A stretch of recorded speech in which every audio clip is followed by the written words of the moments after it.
In the 5th century BC, Chinese philosopher Mo Di imagined a machine that would capture images using light.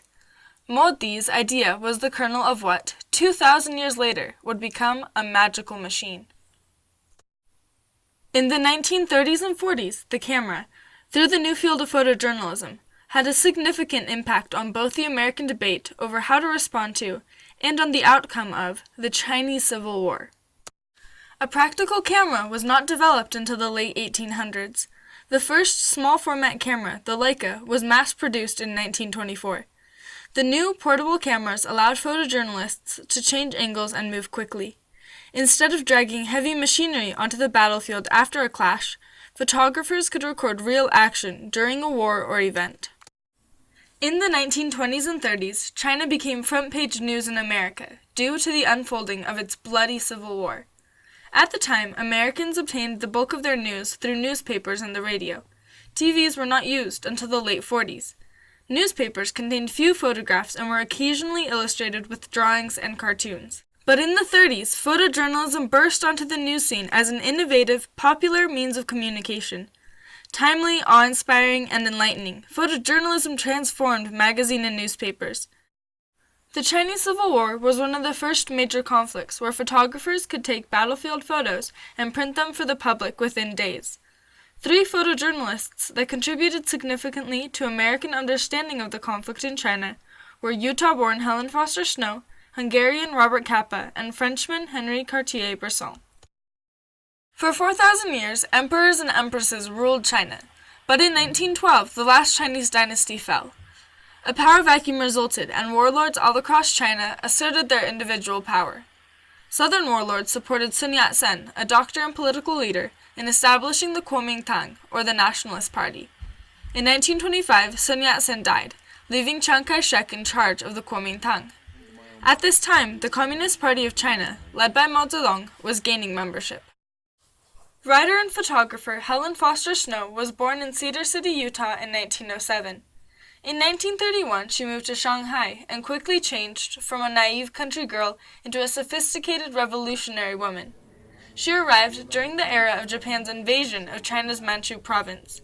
While living in Shanghai, she became acquainted with a lot of very activist students who were anti-Japanese, of course, but they were also anti-nationalist party because of political differences. And so many of them were actually underground communist members. She became associated with them. And it was through that connection that Helen then went to Yan'an.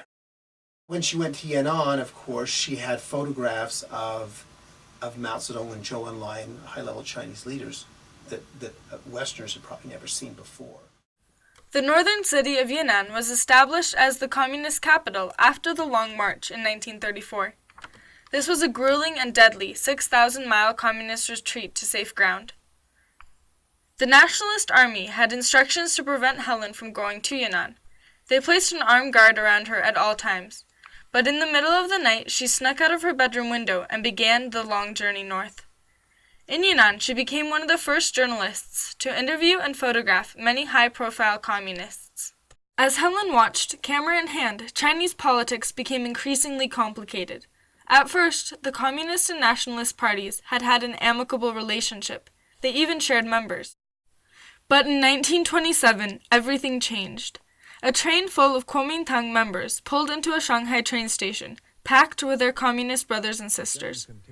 The communists thought the nationalists were coming to aid them against the northern warlords. But Chiang Kai-shek had other plans, and nationalist troops fired on the communists. Chiang also ordered high-profile communist leaders executed. As the Civil War continued, Helen's writings and photographs, along with those of her husband, Edgar Snow, were published in American magazines and newspapers. Helen contributed as photographer and collaborator to Edgar's best-selling 1937 book, Red Star Over China. In 1939, she published her own book, Inside Red China, under the pen name Nim Wales. They were 2 of the first Westerners to spend time with and really understand the Chinese communists. These books, along with Helen's groundbreaking photographs, influenced American understanding of and empathy toward the communists. The events in China forced the U.S. to decide how or if it would respond. The decisions were subject to sharp debate within and without the government. photojournalism played an important role in informing people's opinions about the Chinese Communists. As a New York Times reviewer wrote in 1939, Miss Wales, Helen, shows them in words and photographs. They are certainly the most appealing revolutionists of our day. In the end, the United States decided to support the nationalists in order to stop the spread of communism. The U.S. helped the nationalists with financial help, material help, and military training. In 1936, Henry Luce, owner and publisher of Time and Fortune magazines, started Life magazine expressly for the distribution of the new medium, photo reportage. Life used primarily photos to relate breaking news. Life was an instant success, and its subscription base grew to 12 million avid weekly readers. In 1937, Japan invaded China's Manchuria region again. Robert Capa, often regarded as the father of war photography, spent 5 months in China shooting the war with Japan. His photographs were printed in large spreads in Life magazine. A New York Times columnist wrote, "As Life pointed out last week when it published Robert Capa's magnificent photographs from the Battle of Tai'er-Chuang, that extraordinary victory of the Chinese over the Japanese may go down in history with Gettysburg and Verdun." President Roosevelt and Congress debated whether and how to support China against Japan. The attack on China occurred before the Japanese attack on Pearl Harbor, so the U.S. had no immediate incentive to fight Japan. The U.S. decided to aid China, initially with money and later with supplies, as well as a fighter squadron and bombers known as the Flying Tigers. On August 15, 1945, Japan surrendered to the Allied forces and began their withdrawal from China. With the Japanese leaving, the Communists and Nationalists once again fell into civil war. The United States had been slow to support the Chinese effort against Japan. Now the U.S. took decisive action to broker peace between the warring factions. First, the U.S. sent Ambassador Patrick Hurley, then General George C. Marshall, to mediate between the two Chinese forces and attempt to build one government. Both failed, though they each had moments of hope, provided by agreements such as the ceasefire agreement and the Yalta agreements.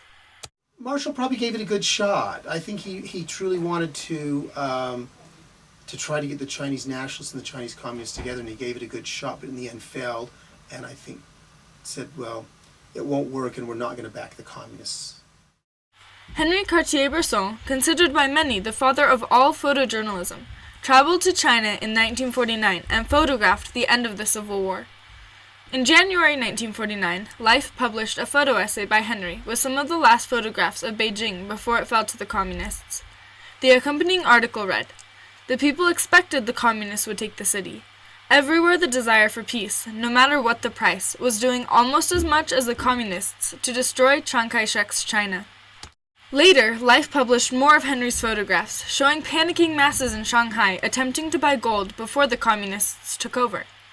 On October 1st, 1949, Mao Zedong proclaimed the founding of the People's Republic of China, and the defeated nationalists retreated to the island of Taiwan. 2 weeks later, Life published more Henry photos, showing the communist Shanghai and the celebrations of the people.